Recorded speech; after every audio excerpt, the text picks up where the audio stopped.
1984 годзе ў разгар халоднай вайны на амерыканскім тэлебачанні з'явіўся чалавек, які прымусіў уздрыгнуць агентаў ЦРУ.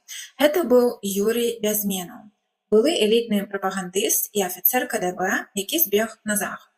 Тое, што ён распавёў у сваім знакамітым інтэрв'ю, тады палічылі вар'яцтвам і паранояй.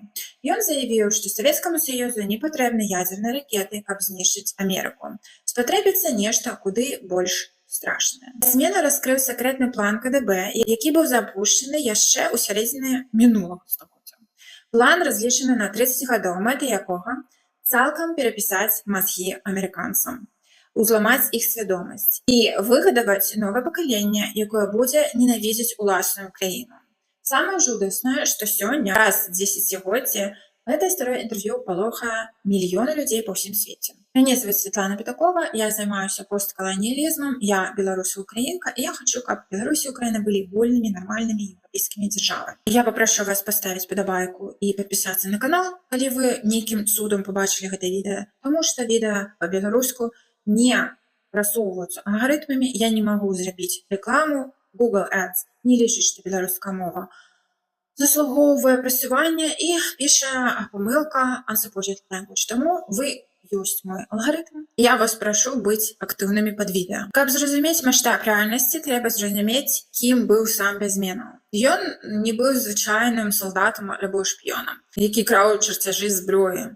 Гэта быў сын высокапастаўленага савецкага генерала. Ён прайшоў жорсткі адбор і стаў экспертам па ўсходняй культуры і прапагандзе ў агенцтве друку навіны. Насамрэч гэта была звычайна магутная шырма для КДБ. Гэта чалавека адправілі ў Індыю, і задачай Бязменава было вербаваць замежных журналістаў, палітыкаў і інтэлектуалаў.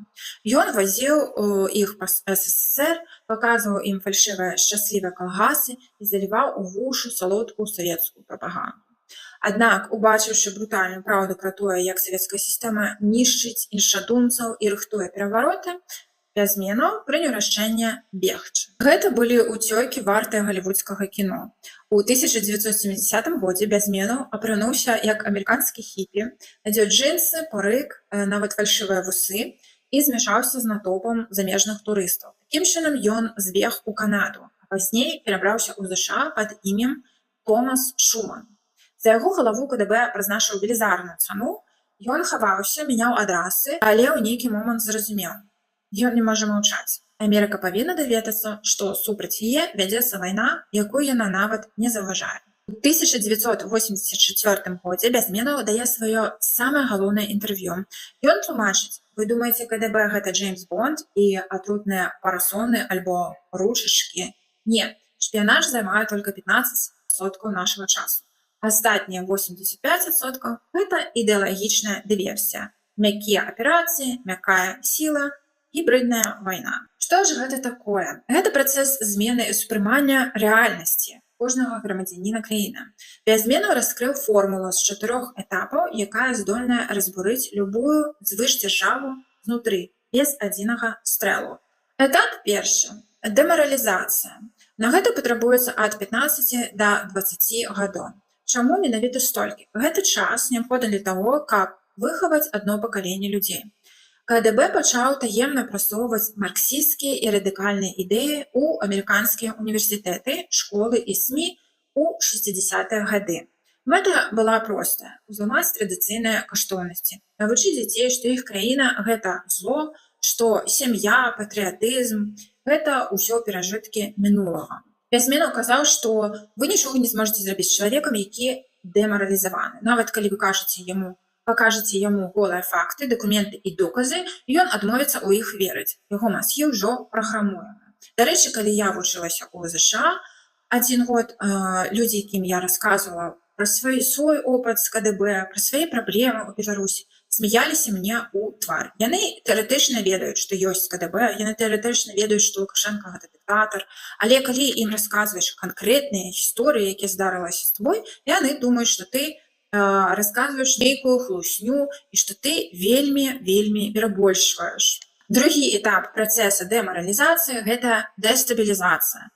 Гэта займае ад 2 да 5 гадоў. Тут пад удар ужо трапляюць базавыя інструменты краіны – эканоміка, судовая сістэма, СМІ і міжнародныя сувязі. Мне здаецца, што зараз вось менавіта гэты этап у ЗША наступіў. Грамадства пачынаюць сутыкаць ілбамі. Радыкалы з розных бакоў пачынаюць крычаць усё мацней, а прастора для дыалогу знікае.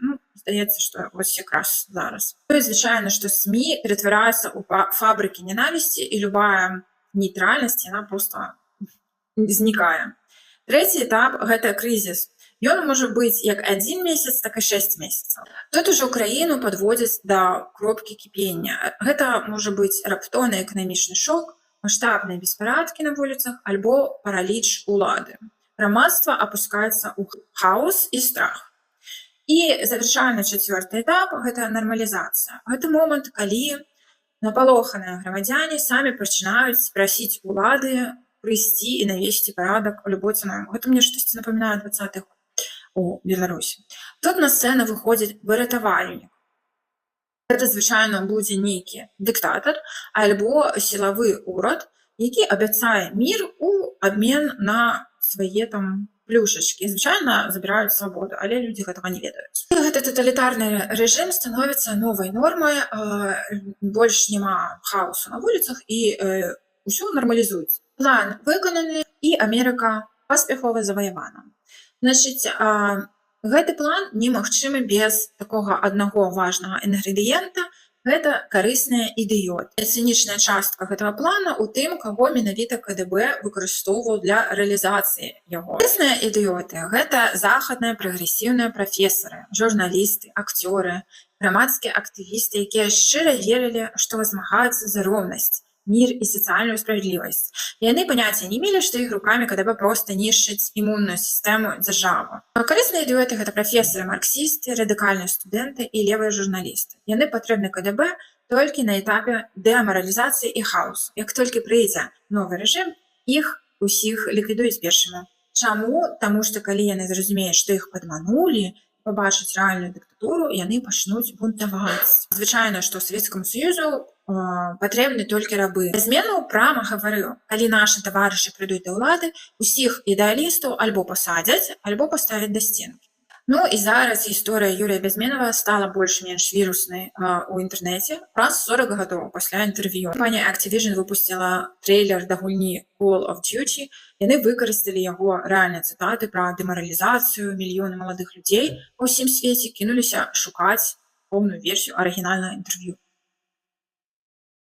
І тое, што яны ўбачылі, прымусіла іх у жаху застыць. Але я гэта бачыла ўжо, калі я жыла ў Амерыцы, і мне было, дарэчы, 15-16 гадоў, але я гэта ўжо ўбачыла. Таму што, калі я размаўляла з амерыканцамі, мне такое было адчушчэнне, што я размаўляю са сцяной вельмі часта. Таму што я бачыла, што яны думаюць слоганамі, яны шаг влева-ўправа не могуць зрабіць, таму што гэта не паліткарэктна. І я бачыла, што іх мазгі проста ў такой коробачцы знаходзіцца.